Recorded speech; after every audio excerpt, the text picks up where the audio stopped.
형제들아, 내가 너희에게 전한 복음을 너희에게 알게 하노니 이는 너희가 받은 것이요 또 그 가운데 선 것이라.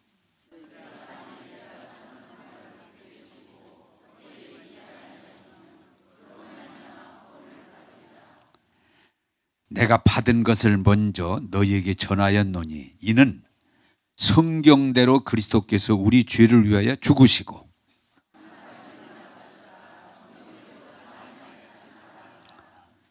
게바에게 보이시고 후에 12 제자에게와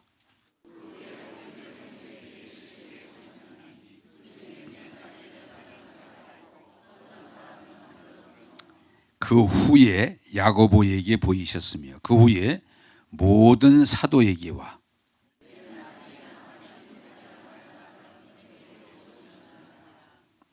나는 사도 중에 가장 작은 자라. 나는 하나님의 교회를 박해하였으므로 사도라 칭함받기를 감당하지 못할 자니라.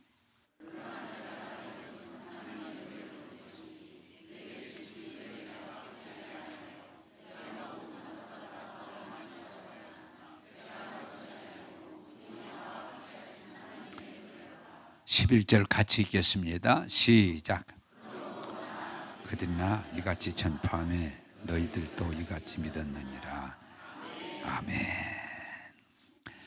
자, 오늘 설교 말씀을 하기 전에 여러분들에게 하나 질문합니다. 예수님이 십자가에서 죽으시고 3일 만에 부활하셨다. 부활하셨다. 이것을 확실하게 내 마음으로 믿고 입으로 고백할 수 있으십니까? 네. 이것이 기독교 신앙의 아주 가장 중요한 핵심 중에 하나예요. 한번 따라서 합시다. 예수님, 우리 죄를 위해서 십자가에서 죽으시고 3일 만에 살아나셨습니다. 네. 그게 신앙의 핵심이에요. 오늘 말씀을 들으면서 그 믿음이 확실하게 뿌리 내리고 꽃 피고 열매 맺기를 원합니다. 자, 지난 주일에 중요한 것은 따라서 합시다. 하나님은 우리를 사랑하신다. 거기다가 더 구체화시키면 우리란 말을 가서 띄워놓으면 다시 또 따라서 하나님은 나를 사랑하신다. 할렐루야. 그게 이해가 되고 믿어져야 신앙으로 출발할 수 있어요.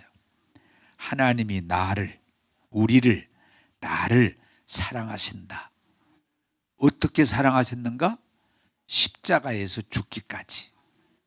그건 전적으로 사랑이다. 그래서 이 십자가는 여러분 다 아시는 것처럼 그렇게 좋은 게 아니고 사람을 가장 극악무도하게 산채로 못 박아서 세워놓는 처형기구예요. 사형틀 중에 가장 잔인한 사형틀이에요. 그런데 그것을 교회가 걸어놓는 것은 중요한 건 여러분, 십자가 아름다운 게 아니에요. 가장 극악무도하게 사람을 죽인 사형틀이에요. 그런데 교회가 저것을 종탑에다도 걸어놓고 강단에다 걸어놓고 심지어는 개인적으로 십자가 목걸이를 하고 다니고 그 이유가 뭐냐? 따라서 합시다. 사랑의 증표다. 아, 예수님이 나를 위해서 저 십자가에 죽으셨구나. 죽으셨구나. 그것을 깨달으라는 거예요. 평생 우리 신앙의 뿌리가 십자가예요. 늘 십자가를 보면서 감격하시고 감사하시고 찬양하는 자 되기를 원합니다. 그러면 정리하겠습니다. 여러분의 구원이 하나님의 은혜입니까? 내 행위입니까? 전적인 하나님의 은혜, 사랑이라는 거예요. 자, 오늘은 부활의 복음에 대해서 전하면서 여러분들이 부활의 신앙을 가지게 되면 어떻게 돼요? 간단해요. 따라서 합시다. 부활을 믿으면 강하고 담대해진다. 할렐루야. 마귀를 이길 수 있어요. 세상을 이길 수 있어요. 죄를 이길 수 있어요. 부활의 신앙을 확실히 소유하게 되면. 그러므로 오늘 말씀을 들으면서 부활이 하나의 이론이 아니라 나의 믿음이요, 나의 고백이요, 나의 신앙의 기둥이 되기를 주님의 이름으로 축복합니다. 자, 우리 로마서 6장 23절을 한번 여기 앞에 나올 테니까 로마서 6장 23절을 같이 한번 읽겠습니다. 시작. 죄의 삭은 사망이요 하나님의 은사는 그리스도 예수 안에는 영생이니라. 아멘. 자, 저를 쳐다보시면서 여러분, 이 세상을 강력하게 지배하는 게 뭐예요? 죄를 지면 죽는다. 죄의 삭은 사망이라.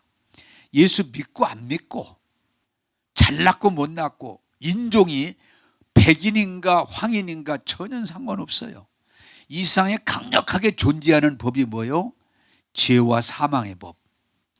따라서 합시다. 죄 지면 벌 받는다. 그게 이 세상을 이끌어가는 법이에요. 죄 지면 반드시 죄값을 받는다. 그래서 사람들은 가능하면 뭐 하려고 그래요? 죄를 안 지려고 그러는 거예요. 왜? 죄를 지면 죄값을, 우리가 어리석게도 안 들키면은 안 받을 수 있지 않을까 그러는데 아니에요. 여러분들이 오늘 이 진리를 이해하게 되면 앞으로 살아가시는 데 큰 도움이 될 거예요. 따라서 합시다. 죄를 지으면 반드시 죄값을 받는다. 설교하다 보니까 내가 준비한 게 아닌데 딱 떠올라서, 제가 시골에서 목회할 때 어떤 분이 예수를 믿겠다고 와서 예수님을 믿게 된 이분이 저하고 상담을 하자고 그러는데, 자기가 20살 때 친구하고 산에 올라가다 말다툼을 하다가 화가 나가지고 이렇게 한 대 탁 때렸는데 그냥 그 자리에 죽어버렸어. 한 대 탁 때렸는데 거기서 직사했어. 그냥 죽었어. 안 일어나.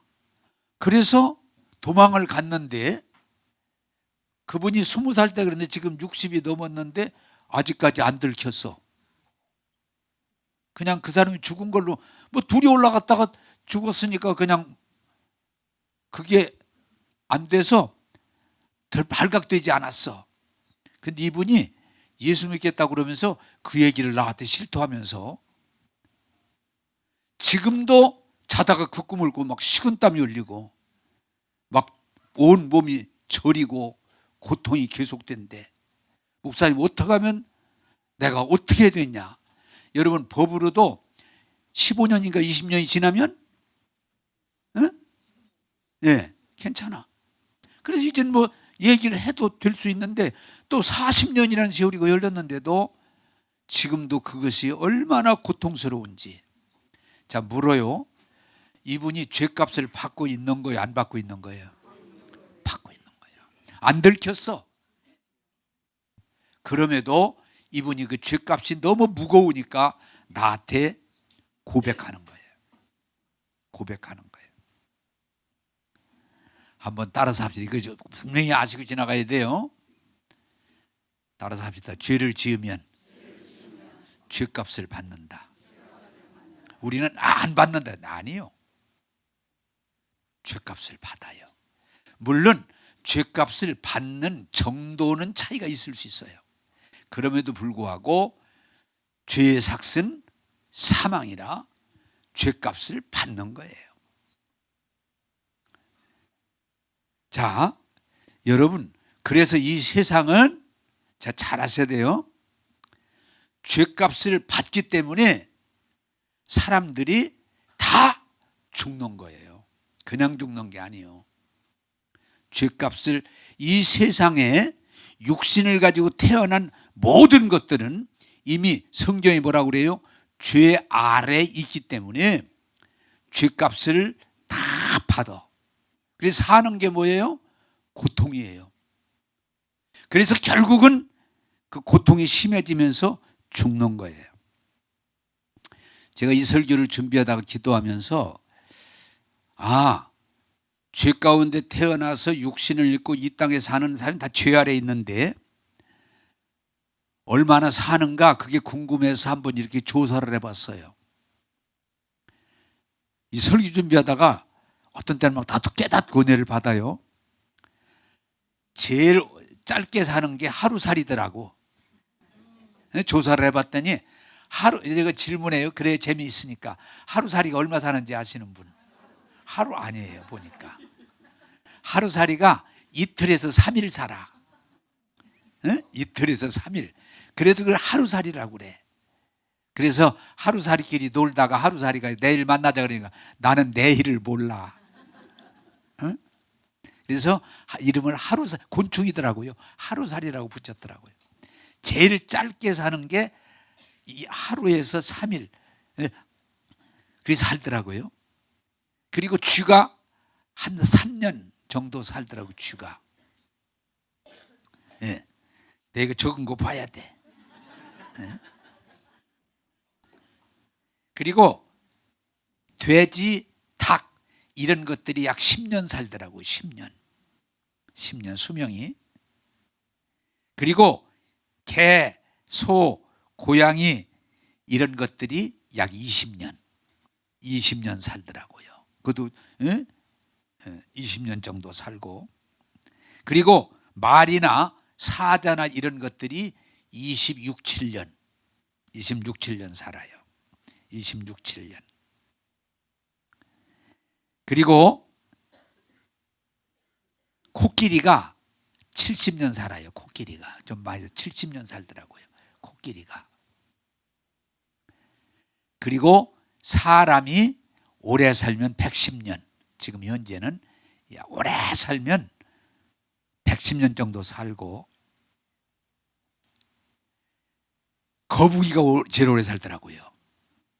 거북이가 몇 년 살까요?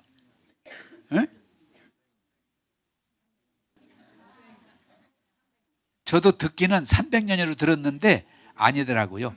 150년. 거북이가 150년 살더라고요. 오래 사는 게. 그래서 모든 죄와 사망의 법 아래 있는 육신을 가진 것들은 하루살이에서부터 오래 사는 게 150년이더라고요. 결국은 죽어야 돼. 자, 여러분이 잘 이해해 주시면 좋겠어요. 거기다가 이건 제 수명을 다 했을 때 얘기예요. 병아리를 보니까 병아리가 30일 만이면 가더라고. 약병아리. 30일 병아리를 부화해 가지고 이렇게 이제 분배할 때 써 있어. 요건 30일. 그러면은 이제 삼계탕으로 나가는 거예요. 병아리 중에도 30일. 이제 조금 더한 것이 60일 뭐 이렇게 돼 있더라고. 돼지도 보니까 아주 연하고 새끼 돼지는 뭐냐? 3개월. 써 있더라고요. 3개월. 이렇게 3개월 초라 써 있어요. 소도 보니까 연한 소고기를 먹으려면 1년. 그래서 여러분 TV에 보였죠? 3년 이상짜리는 수입을 안 한다고.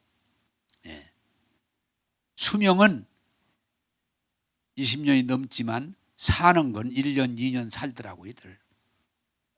자, 제가 이렇게 조사해 봤더니 사람도 자기 수명대로 사는 사람이 거의 없고요.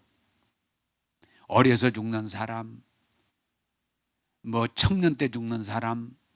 그래서 제일 많은 죽음이, 이번에 깜짝 놀라서 저도 조사하다 보니까 제일 많이 죽는 게 뭔가 하니 공기가 나빠서 그걸로 죽는 사람들이 물이 나쁘고 공기가 나쁘고 그런 걸 환경으로 죽는 사람이 전 세계적으로 1년에 약 1000만 명 가깝더라고요. 1년에. 제일 많더라고요. 그 다음에가 질병, 암, 질병, 교통사고, 전쟁, 그리고 또 다양한 것들이 있는데 1년에 세계 인구가 지금 70억이라는데 1년에 늙어 죽는 게 아니고 그렇게 죽는 사람이 5천만, 1년에 5천만 정도 이상이더라고요. 자, 여러분 우리가 하나하나 제대로 배웠으면 좋겠어요. 질문하겠습니다. 예수님도 죽으셨어요. 예수님 몇 세에 죽은지 아시는 분? 이렇게 하면 33살이 돌아가셨어요. 육신적인 나이로는 33살이 돌아가셨어요. 자, 질문합니다. 그렇게 풀어가야 되니까 예수님이 왜 죽었을까요? 모르세요? 지금 눈치가 있어야지. 뭐 때문에? 죄 때문에. 예수님도 죄 때문에 죽으신. 왜? 우리의 죄 때문에. 예수님은 예수님 죄 때문에 죽은 게 아니에요. 우리의 죄를 짊어지시고 죄 때문에 예수님이 그렇게 무서운 벌을 받은 거예요. 그걸 우리가 이해해야 돼요. 따라서 합시다. 세상은 두려움과 슬픔이 늘 존재한다. 왜? 죽음으로 가기 때문에. 죽음으로 가기 때문에 그래요. 그래서 인간은 아무리 공부를 하든 돈을 벌든 출세를 하든 뭐 인기가 있든 결론이 죽음이기 때문에 인간은 살면서 두려움에 잡히게 막 두렵다, 슬프다, 답답하다는 말을 어느 누구든 어느 때에 한두 번씩은 고백하게 되는 거예요. 이 세상은, 따라서 합시다. 이 세상은 죄와 사망의 법이 세상을 지배하고 있다. 자, 그런데 우리가 신앙적인 측면에서 더 이해할 수 있기를 바라는 것은 우리는 안타까운 건 뭐예요? 출생할 때 이미 죄를 가지고 태어나요. 그것을 원죄, DNA라고 그래요. 개는 출생할 때부터 개의 DNA를 가지고 개가 나오는 거예요. 소는 출생할 때부터 소의 DNA를 가지고 나니까 소로 태어나는 거예요. 똑같아요. 사람이 태어날 때 다윗이 시편에 고백한 것처럼 나는 이미 죄 가운데 출생했다. 여러분 아기를 볼 때 이쁘다, 깨끗하다, 순수하다 그럼에도 불구하고 그 아이가 자라면서 드러나는 게 뭐예요? 죄성이 드러나. 그 아이가 무슨 뭐 누구한테 영향받은 게 아니야. 날 때는 아무것도 모르는 순수한 아이로 출생했음에도 그 아이가 자라면서 보면 고집을 피기 시작하고 거짓말하기 시작하고, 네? 폭력을 막 입으로 엄마 젖을 물기도 하고. 어디서 그런 걸 배운 일이 없어요. 가르친 일이 없어요.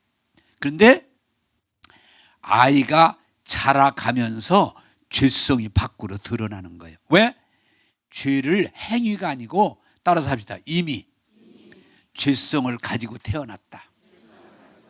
그래서 성경은 뭐요? 의인은 없나니 한 사람도 없다.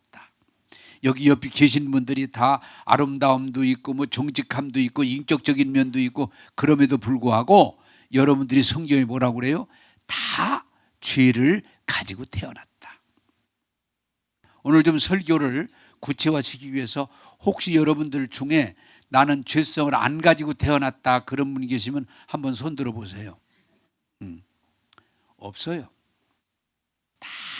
그러면 사람들은 짓궂게 물어요. 목사님도 그러세요? 그렇습니다. 그렇습니다. 인간은 죄가 없는 것처럼 하려고 노력할 뿐이지 다 죄성을 가지고 태어나는 거예요. 근데 우리는 그걸 감출 수 있으면 감춰야 되겠죠. 자, 거기다가 또 문제가 뭐예요? 세상은 아무리 본인이 노력해도 새 옷을 입고 나가면 먼지가 묻는 것처럼, 따라서 합시다. 세상은 죄로 가득 차 있다. 그래서 가끔 그래요. 목사님 장사하려니까 죄 안 질 수가 없네요. 어? 목사님 직장 다니려니까 아무래도 죄가 안 질 수가 없네요. 목사님 죄 안 짓고는 불가능하네요. 그게 맞는 답이에요. 내가 죄를 지으려고 하는 게 아니에요. 세상은 죄로 가득 차 있어요. 어디를 가든지 죄. 심지어는 종교단체. 어제도 어떤 분이 목사님 종교 안에 들어가 보니까 정말 비리가 많대요. 그러면요 따라서 합시다. 이걸 여러분들이 이해하셔야 신앙의 출발이 바로 돼요. 따라서 합시다. 우리는 이미 죄 가운데 출생했고 우리가 사는 세상은 죄로 가득 차 있다. 그게 하나님의 말씀이에요. 그렇기 때문에 우리는 어떻게 해요? 내가 원해서가 아니에요. 내가 왜 이러지? 내가 왜 이러지? 나도 모르게 성질도 나고 거짓말도 하게 되고 잘못된 관계도 맺게 되고 이러면서 살아가는 거예요. 왜? 내가 특별히 나빠서가 아니고 이것을 여러분들이 이해하지 않으면 어리석은 거짓말을 하게 돼요. 따라서 합시다. 성경에 의인은 없나니 한 사람도 없다. 그래서 사람들은 죄값을 받게 되어 있기 때문에 죄 때문에 두려워하고 죄 때문에 슬퍼하고 죄 때문에 몸부림치고 그러면서 죄 때문에 죽어가는 거예요. 바로 중요한 복음이 뭐예요? 그래서 죄 없는 예수님이 육신을 입고 오셔서 우리 죄값을 대신 짊어지시고 죽으셨다. 이게 복음이에요. 할렐루야. 따라서 합시다. 사람들은 죄 가운데 태어나서 죄 가운데서 죽어가고 있다. 그런데 바로 예수님이 그런 우리들을 인간의 어떤 노력으로도 불가능한 우리들을 구원하시기 위해서 십자가에서 우리를 대신해 죽으셨다. 죄값을 지불하셨다. 이것이 하나님의 은혜인 줄로 깨닫고 믿음 안에 서시기를 원합니다. 자, 두 번째로 고린도전서 15장 4절을 같이 읽겠습니다. 고린도전서 15장 4절 시작.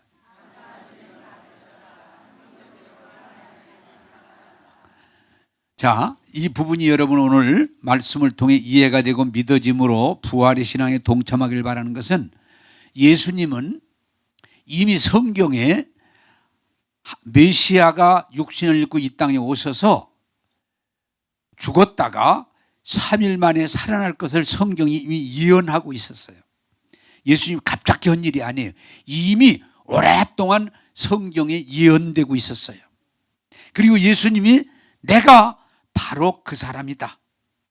그래서 내가 십자가를 지고 내가 죽었다가 3일 만에 부활한다고 예수님 자신이 말씀하셨어요. 그런데 여러분, 인간 세상에는 없는 일이기 때문에 그것을 받아들이기에 어려움이 있어요. 누구까지도 예수님과 함께 했던 제자들까지도 과연 그게 가능할까? 그리고 예수님이 죽으니까 실망하고 다시 고기 잡으러 갔던 그 사람들, 예수님이 죽으니까 실망하고 흩어졌던 그 사람들, 예수님이 말씀하신 대로 3일 만에 부활하사 그들 가운데 오셔서 만나주시고, 따라서 합시다. 내가 부활이다. 다시 말하면 예수님은 죄와 사망의 법으로 죽었지만 예수님은 영원한 하나님의 생명을 가지고 계시기 때문에 그 사망 권세를 이기시고 부활하사 우리의 부활의 첫 열매가 되신 것, 그게 기쁜 소식이에요. 한번 따라서 합시다. 예수님 부활하셨습니다. 자, 여기에 대해서 오늘 우리 기독교가 어려움이 하나 있습니다. 하나는 뭐냐? 마귀와 죄의 세력은 예수님 부활하신 것을 어떻게든 막아야 된다고는 자기들 나름대로 생각을 가지고 있기 때문에 예수님 부활하셨음에도 불구하고 그 무덤을 지키던 사람들을 매수해서 많은 돈을 주면서 제자들이 훔쳐갔다. 부활한 게 아니고 그것을 믿는 제자들이 훔쳐가서 거짓말을 한다. 그래서 예수님이 부활한 게 아니고 시체를 제자들이 훔쳐가서 부활했다고 거짓말을 하고 있다. 그렇게 전파했는데 여러분 질문하겠습니다. 그 말을 믿을 사람들이 있을까요, 없을까요? 생각하며 대답해 보세요. 그 말을 믿을까 안 믿을까? 믿습니다. 그렇게 어려운, 사람이 살아났다는 말보다는 시체를 훔쳐가서 살아났다고 말했단 말이 훨씬 이해가 빨라요.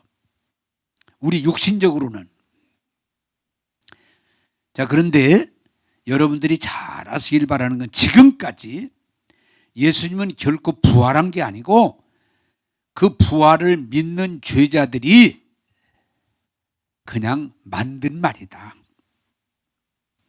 그러면서 지금까지 많은 사람들이 예수님의 부활은 거짓말이다, 거짓 증언이다, 우리말로 알아듣기 쉽게 말하면 전설 따라 삼천리다, 아니다, 그 말이에요.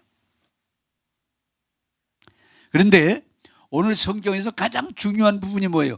예수 부활 거짓말이다, 그것은 정말 거짓말이다, 그런 거짓말하는 놈들은 땅에서 쓸어버려야 된다, 그런 확신을 가지고 예수 부활을 증거하고 다니는 사람들을 붙잡아다가 감옥에다 가두는, 죽이는 이를 앞장서 했던 사람이 누구요? 질문하면 얘기해가면 졸음도 깰 수 있어요. 사자 들어가. 사울이요. 나중에 그걸 바울이라고 그랬지만. 그런데 담에석으로 예수 부활했다는 그 소식을 전하는 자들을 붙잡아서 벌하려고 가는 도중에 갑자기 하늘에서 강력한 빛이 오니까, 너무 밝으면 고개를 숙이게 돼 있어요. 강력한 빛이 오니까 고개를, 무릎 꿇고 고개를 숙였어요. 눈을 뜰 수가 없어요.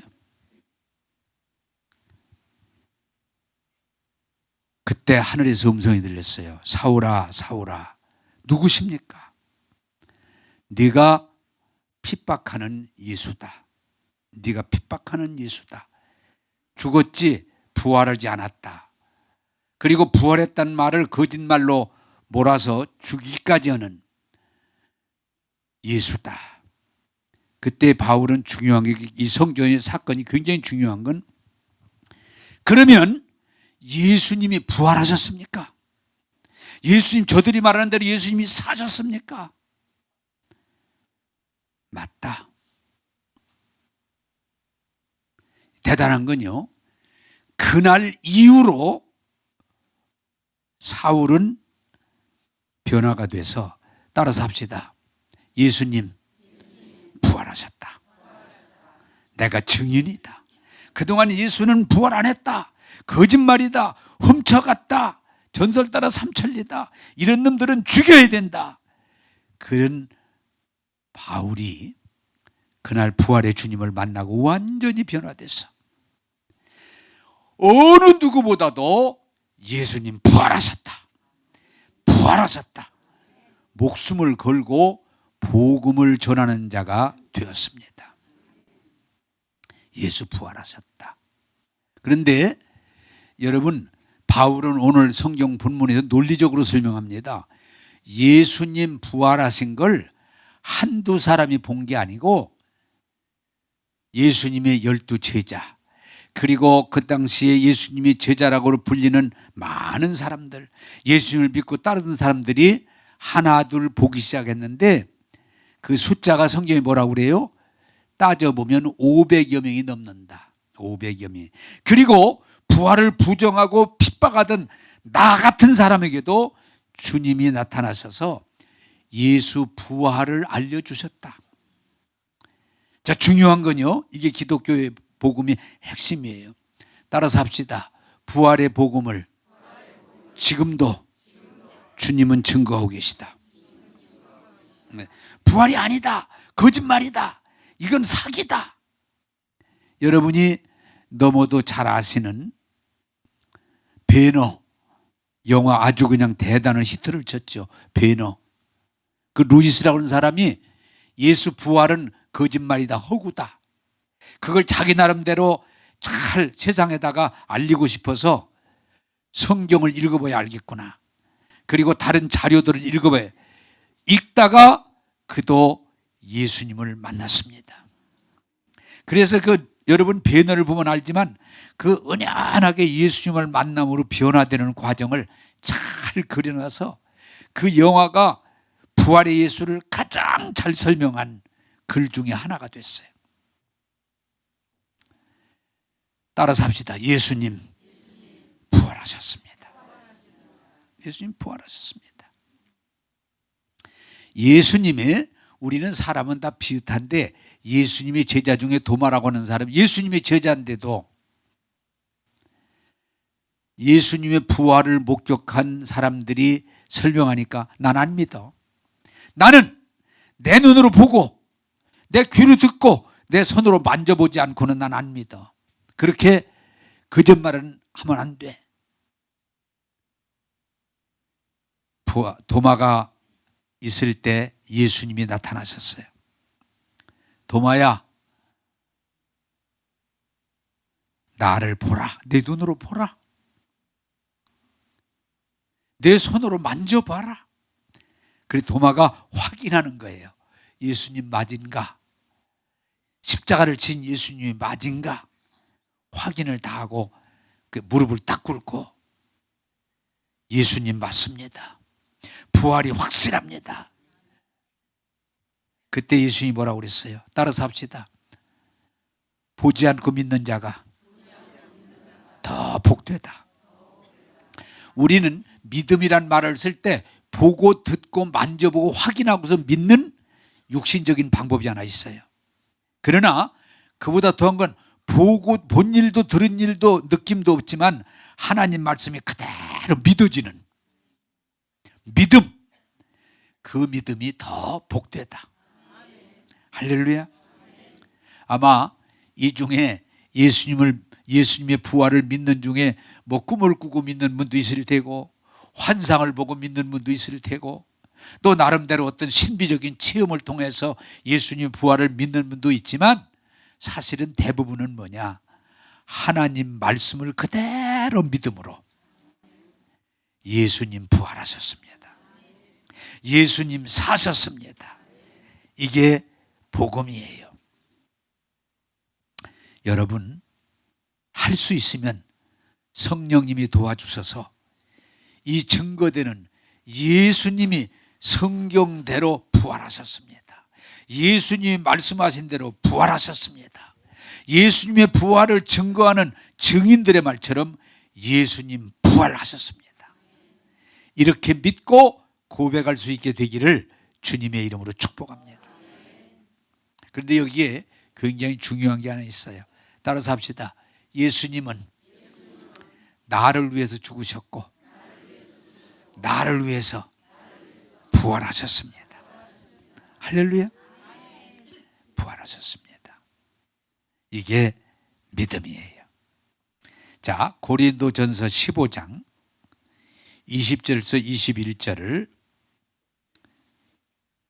20절에서 21절을 같이 읽겠습니다. 시작.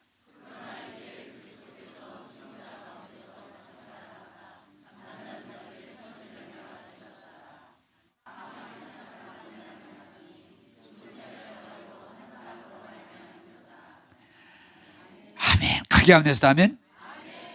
자, 여러분, 이 씨라고는 씨의 사상입니다. 씨는 굉장히 중요한 건 뭐냐? 부활의 첫 열매. 사람이 죄 가운데 태어나서 죄 속에 살다가 다 죄값을 받아 죽는 것이 운명인데 예수님이 부활하사. 그런데 예수님 부활은 당신을 위해 부활한 게 아니요. 예수님은 인류를 대표하시는 분이에요. 따라서 합시다. 예수님의 부활은 부활의 첫 열매입니다. 자, 이걸 좀 설명을 드릴게요. 이게 무슨 말인 거니? 농사가 새로운 씨를 사다가 심어요. 근데 이게 어떤 결과를 가져올지 조마조마해요. 어떤 것이 나올지 씨는 모르니까 씨보고는. 근데 씨가 싹이 나서 이런 거구나. 예수님 부활은 뭐예요? 사람은 죄 가운데 태어나서 죄 속에 살다가 죄값으로 죽지만 예수님 부활은 씨와 같아서 따라서 합시다. 예수 믿는 사람은 우리도 예수님 같이 부활하는구나. 그게 첫 열매예요. 첫 열매. 그래서 여러분들이 정말 예수님의 부활을 믿고 여러분들이 부활의 신앙을 소유하게 될 때, 내 육신은 흙으로 돌아가지만 내 영으로 새 사람이 돼서 내가 천국에서 영원히 사는구나. 이 믿음을 갖게 될 때 여러분들이 육신의 죄와 사망의 법의 지배를 받는 게 아니고 성령과 생명의 법을 받아서 믿음과 소망과 사랑으로 승리의 삶을 살게 될 줄로 믿습니다. 자, 여러분, 오늘 이 신앙이 이해가 되고 믿어져서 여러분 죽는다의 삶이 이제 죽는다. 나 앞으로 15년이면 죽겠다. 나는 이제 아무래도 죽을 것 같다. 그게 아니고 나는 부활한다. 나는 새 사람이다. 나는 천국 간다. 이 믿음을 가지게 되면 따라서 합시다. 세상을 넉넉히 이깁니다. 할렐루야. 여러분, 제가 오늘 좀 묻겠습니다. 여러분들이 이 부활의 말씀을 듣고 부활의 신앙을 확실히 소유하게 되면 여러분 두려움을 벗어날 수 있고 근심 걱정을 벗어날 수 있고 여러분들은 슬픔이 아니라 기쁨의 삶을 살아갈 수 있습니다. 그렇게 되기를 원합니다. 자, 우리 육신은 여러분 잘 들으세요. 어제도 어떤 분이 질문하는데, 목사님 언제까지 사실 거예요? 재밌는 질문을 가끔 해. 언제까지 사실 것 같아요? 글쎄, 내가 성경적으로 말해야 되지만 내가 앞으로 몇 년 산다 장담은 못해. 그러나 내 믿음으로 볼 때 조금 많이 살 것 같아. 조금 많이 살 것 같아. 그럼에도 불구하고 우리는 육신은 절대로 불완전한 존재이기 때문에 완전하게 장담할 수는 어느도 없어. 내가 오늘 설교를 마치고도 죽을 수가 있어. 자, 그런데 중요한 건 뭐냐? 자, 여러분 질문하겠습니다. 답이 나오니까 내가 오늘 설교를 마치고 죽어. 그래도 내가 두려워할 것도 없고 슬퍼할 것도 없고 기뻐할 수 있는 까닭은 뭐요? 부활의 신앙. 내 육신은 언제 죽어도 죽어요.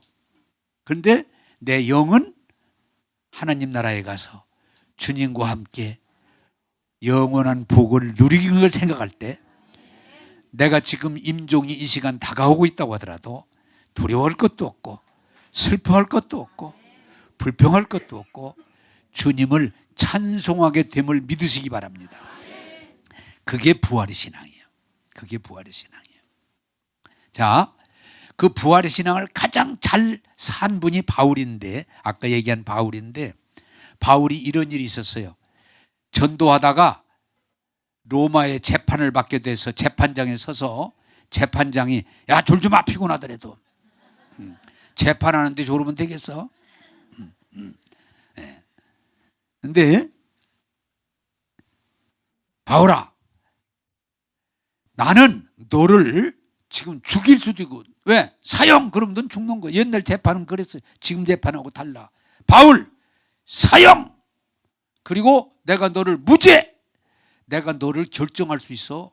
그럴 때 바울이 살려주세요, 살려주세요. 그게 아니고 재판장님은 충분히 나를 사형으로 인도할 수도 있고 무죄를 제가 압니다.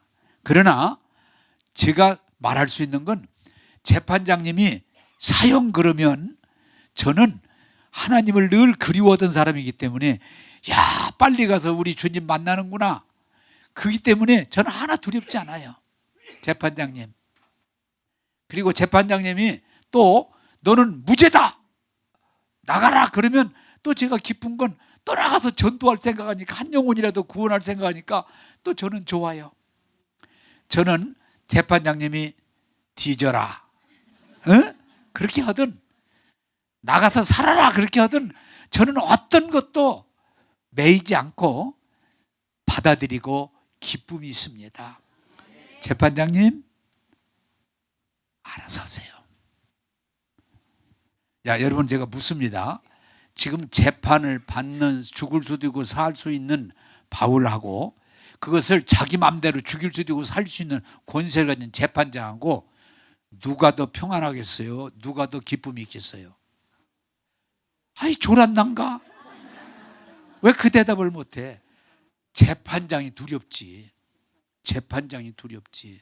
아니 어떻게 저놈이 저렇게 말할 수 있을까? 바울아 너 미쳤냐? 아닙니다.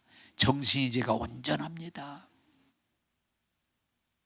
심지어는 다른 재판이지만 나는 재판장님이 내가 지금 쇠고랑을 차고 재판받는 거 이 모습 말고는 나도 재판장님이 나처럼 되기를 원합니다. 할렐루야. 나처럼 되기를 원합니다. 그게 부활의 신앙이에요. 부활의 신앙이에요. 또 바울이 이제는 복음 전하다가 자기가 죽을 날이 임박함, 그걸 영적으로 안 거예요. 그런데도 바울이 뭐라고 그래요? 큰일 났구나. 내가 그때가 30대 후반일 것 같으니까 내가 너무 빨리 죽네 이러지 않고 내가 선한 싸움을 다 싸우고 달려가리라. 믿음을 지켰으니 이제 내가 하나님 나라에 가서 면류관을 받게 됐구나. 할렐루야. 하나도 슬픔이 없어요. 왜?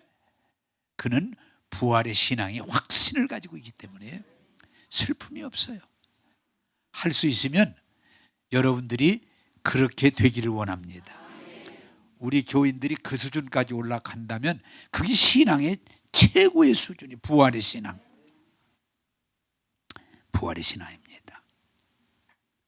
제가 더 말씀드렸던 것 같은데 19살 막내가 서울대 간다고 막 공부에만 치우치다가 위암이 걸려가지고 이제 임종하게 됐는데 갑자기 이 아이가 임종 예배를 드리는 중에 목사님 이제 찬양 그만하시고 마지막 임종 기도 좀 해주세요. 왜? 천군 전사가 지금 거의 다 왔어요. 그래? 알았다. 그리고 찬양하던 걸 끝이고 앉혀서 머리에 손을 얹고 임종 기도를 때 이 애가 목사님 수고하셨어요. 천국에서 만나요. 거기 어머니 아버지가 있었는데 아버지는 예수 안 믿었어요. 아버지 예수 믿고 천국에서 만나요. 여러분들 안녕히 계세요. 저 지금 천군 천사가 데리러 와서 가야 되니까 안녕히 계세요. 근데 여기 놀라운 일이 생긴 건 이 아이는 얼굴이 천사 같아. 지금 천군 천사가 데리러 오는 걸 보이니까. 근데 거기에 집사 하나가 통곡을 해요. 갑자기 끝난 다음에 왜 그러냐 그랬더니 나는 교회만 다녔지 천국이 있는지 없는지 영생이 있는지 전혀 모르는데 이 아이가 지금 죽는 모습을 보니까 너무 미안하고 부러운 거예요. 네, 바뀐 거예요.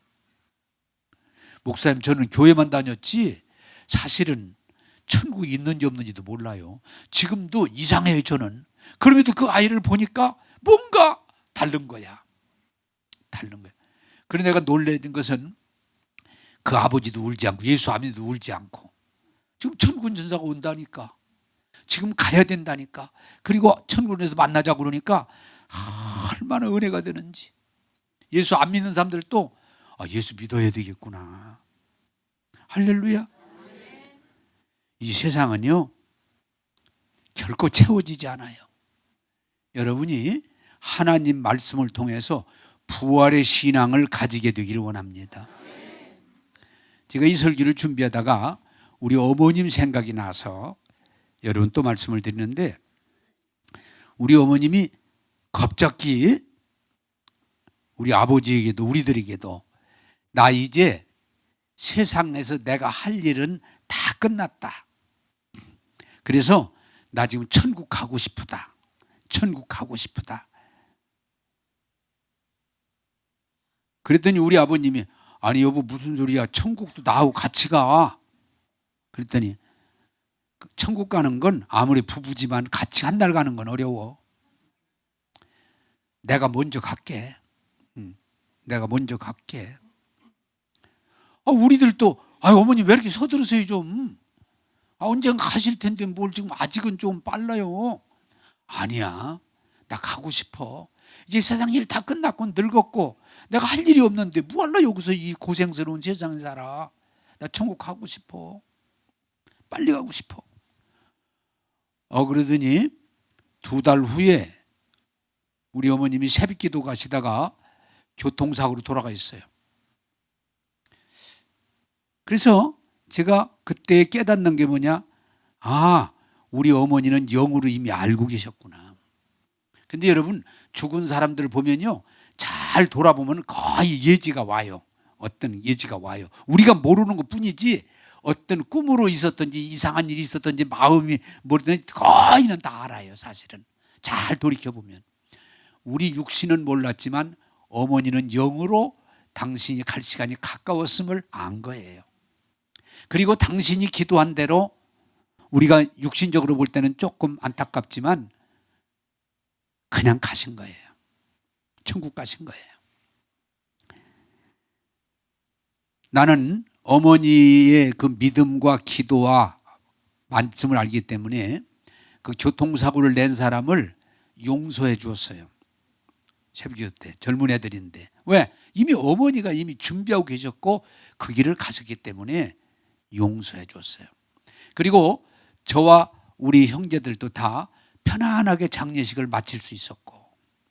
한번 따라서 합시다. 우리 어머님 승리하셨습니다. 할렐루야. 여러분, 이제 말씀을 맺겠어요. 죽음 두려워하지 마세요. 육신의 죽음은 죽음이 아니고 하나의 껍질을 벗는 거예요. 우리의 본질은 영혼이에요. 이 영혼이 예수 믿고 은혜 안에 거하면 천군 천사가 천국으로 인도합니다.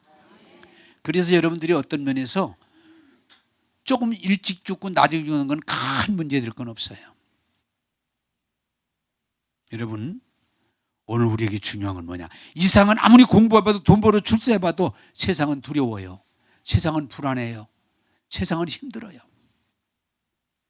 오직 십자가와 부활의 신앙을 이해하고 받아들이고 우리가 부활의 신앙을 확고히 가질 때 세상을 넉넉히 이겨낼 수 있어요. 그리고 담대하게 살아갈 수 있어요. 바울이 고백한 것처럼 오늘 내가 죽음이 온다고 하더라도 두려울 일이 없어요. 왜? 우리는 지옥 가는 게 아니고 천국을 가기 때문이에요. 사랑하는 여러분, 말씀을 맺겠습니다. 죄와 사망이 지배하는 이 세상에서 너무 두려워하지 마시고 이 부활의 기쁜 소식을 받아들이고 이 신앙을 가져서 바울과 같이 우리도 언제 온다고 할지라도 두려워하지 마시고 승리자의 삶을 살게 되기를 주님의 이름으로 축복합니다. 한번 따라서 합시다. 예수님 부활하셨습니다. 믿는 우리도 부활합니다. 할렐루야. 기도하겠습니다. 자, 여러분, 예수님은 죄와 사망의 법을 극복하고 죽음에서 부활하셨습니다. 그리고 부활의 첫 열매가 돼 주셨습니다. 여러분 믿으세요. 여러분도 부활합니다. 예수 믿는 사람 부활합니다. 육신은 흙으로 돌아가지만 영혼은 천국에 가서 주님과 함께 삽니다. 두려워하지 마세요. 슬퍼하지 마세요. 죽음에 매이지 마세요. 좀 일찍 죽고 늦게 죽는 걸 답이라고 생각하지 마세요. 여러분, 이 부활의 기쁜 소식을 받아들이시고 이 부활의 믿음을 가지시고 이 험한 세상을 넉넉히 이겨내는 저와 여러분들이 되시기를 바랍니다. 제가 여러분 축복하겠습니다. 좋으신 하나님, 죄 가운데 태어나서 죄 속에 살다가 죽어서 지옥 갈 수밖에 없는 우리들을 예수님 육신을 입고 오셔서 우리 죄값을 십자가에서 물으시고 사망 권세를 이기시고 부활하사 우리의 첫 열매가 되심으로 우리에게 오늘 또 부활의 신앙을 주셔서 세상을 이길 수 있게 하시니 감사합니다. 오늘 이 부활주일에 이 말씀을 듣는 이들이 다 아멘으로 받게 하소서. 이제는 죽음의 두려움 앞에 떨며 살지 말고 부활의 믿음을 소유하게 하소서. 강하고 담대한 믿음, 확신 있는 믿음, 승리의 믿음으로 나갈 나갈 수 있게 하옵소서. 오늘도 우리에게 은혜 주심을 감사하옵고 예수님 이름으로 기도하옵나이다. 아멘.